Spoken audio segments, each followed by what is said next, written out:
سورہ الکوثر جو کہ ظاہر آیات سے بھی واضح ہے، مکی صورت ہے اور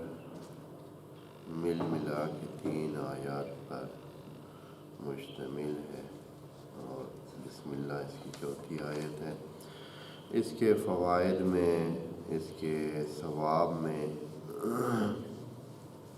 لکھا ہوا ہے کہ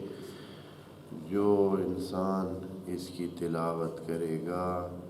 اس کو کوثر نصیب ہوگا، یا یہ کہ اب کوثر کا معنی آگے جا کر انشاءاللہ عرض کریں گے، یا وہ بھی کوثر میں حصے دار ہوگا اور کوثر اس کے